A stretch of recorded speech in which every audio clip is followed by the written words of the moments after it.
Hey there, students, and happy Wednesday.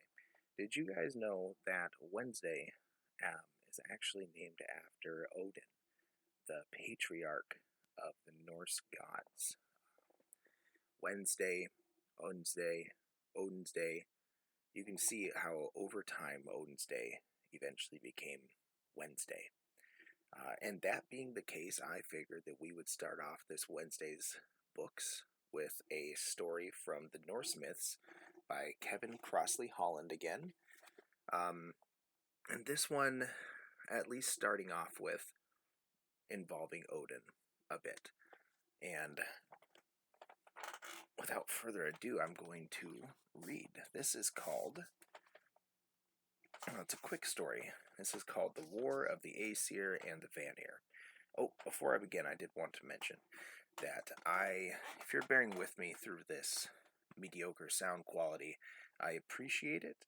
I did just order a decent microphone on the internet with the help of some of my friends from Collecting Weekly, a D&D podcast that we're doing. And so pretty soon here, my sound quality will be leaps and bounds better. Anyways, now I will begin. The War of the Aesir and Vanir. Odin did not extend a friendly welcome to the witch Golvig when she came to visit him. In his hall, the High One and many other Aesir listened with loathing, as she talked of nothing but her love of gold, her lust of gold. They thought that the worlds would be better off without her, and angrily seized and tortured her. They riddled her body with spears. Then the Aesir hurled Golvig onto the fire in the middle of the hall. She was burned to death. But out of the flames, she stepped whole and reborn. 3 times the Aesir burned Golvig's body, and 3 times she lived again. Then, wherever she went, and she went everywhere, into every hall, Golvig was given another name. The odd Aesir and their servants called her Heid, the Gleaming One. She was a seer. She enchanted wands of wood. She went into trances and cast spells. She was mistress of evil magic, the delight of every evil woman. When the Vanir heard how the Aesir had welcomed Golvig, they were incensed as the Aesir had been by Golvig's gold lust. They swore vengeance and began to prepare for war. But there was nothing that escaped Odin. When he sat in his high seat in Valaskjalf, the Aesir, too, sharpened their spears and polished their shields. Very soon, the gods moved against each other, and Odin cast his spear into the host of the Vanir. That was the beginning of the first war in the world. At first, the Vanir gained ground. They used spells and reduced the towering walls of Asgard to rubble. But the Aesir fought back and surged forward and caused no less damage in Vanaheim. The world of the Vanir. For a long time, the battle raged to and fro. And the longer it lasted, the clearer it became that neither side was likely to win.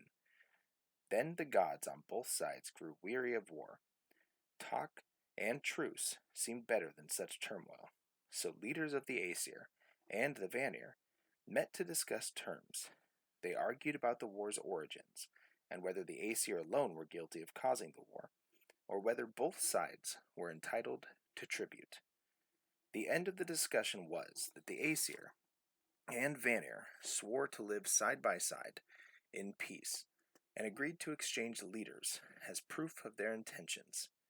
So, 2 leading Vanir, Njord and his son Freyr, made their way to Asgard.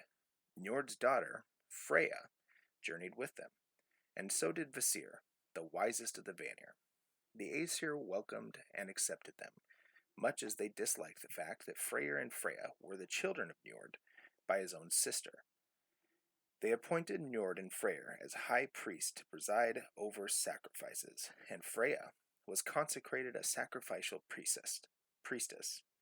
She soon taught the Aesir all the witchcraft that was well known and in common use in Vanaheim.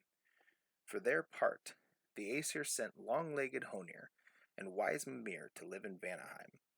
Honir was well built and handsome, a figure of substance. The Aesir thought he would make an enviable character in war and peace alike.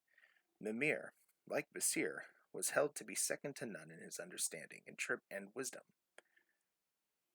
The Vanir welcomed and accepted them. They at once appointed Honir to become one of their leaders, and Mimir stood at his right hand, always ready with shrewd advice. Together they were unfailing. When Honir was separated from Mimir, though, things were rather different. Standing alone in a council or meeting, and asked for his opinion, Honir's reply was always the same. Well, let the others decide. The Vanir began to suspect that the Aesir had tricked them, and that they had got very much the worse in the exchange of the leaders. And soon their suspicion turned to outright anger, and thoughts of revenge. They seized wise Mimir and threw him to the ground and hacked off his head. They told one of their messengers to take back to those who had so thoughtfully sent it. Odin and the Aesir. Odin took Mimir's head and cradled it. He smeared it with herbs to preserve it, so that it would never decay. And then the High One sang charms over it, and gave back to Mimir's head the power of speech. So its wisdom became Odin's wisdom. Many truths unknown to any other being. And that concludes the story about the War of the Aesir and the Vanir.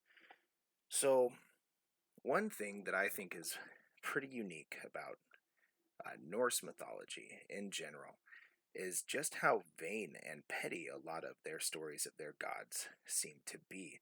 Their gods weren't these uber divine creatures that stood so far above humanity. In power, yes, but in emotions and such, no. The war started because one side welcomed a witch into their house, and the other side really didn't like her, so they decided to go to war. A really brutal war, which is another thing. A lot of their stories are really brutal. Yes, the Vanir chopped off Mimir's head when they felt like they got the short end of a stick. Petty, like I said.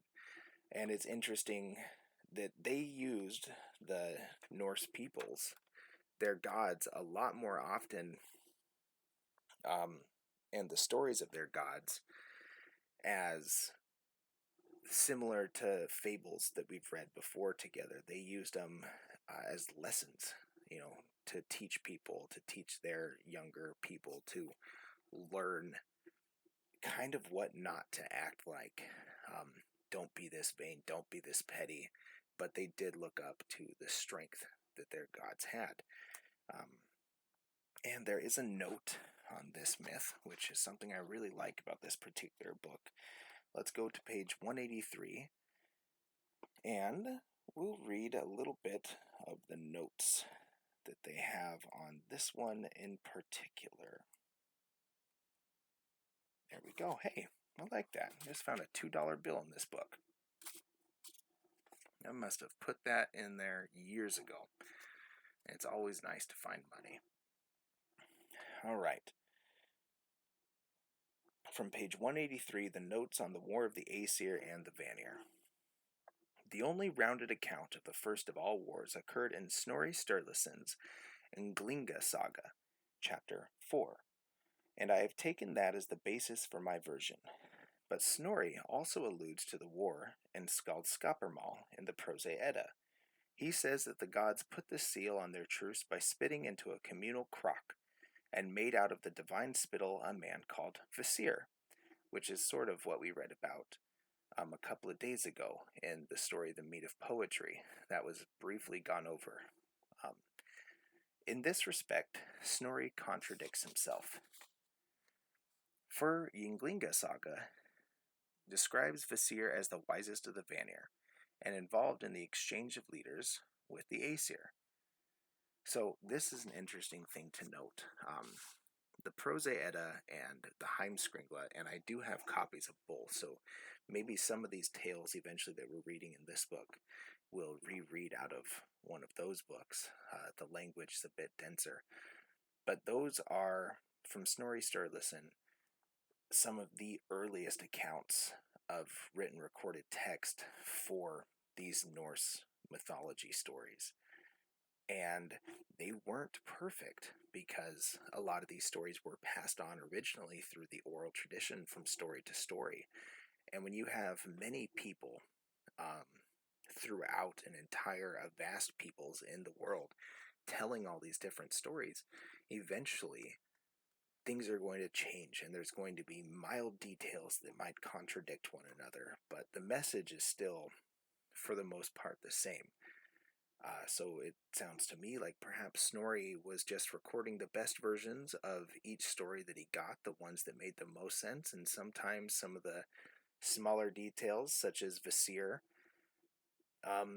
do contradict themselves. So, was Vasir crafted from the spittle of all the gods, or was Vasir exchanged after the war of the gods of the Aesir and the Vanir? And also, does it really matter? You still got two great stories that involve that character, and maybe Snorri just kind of thought that it doesn't matter as long as the point of those two stories is conveyed accurately. So that's just something to think about. And all right, kids, that's kind of everything that I've got for you today. So, students, goodbye, stay happy, stay healthy, and stay in the pursuit of knowledge. Okay, thank you. Bye bye.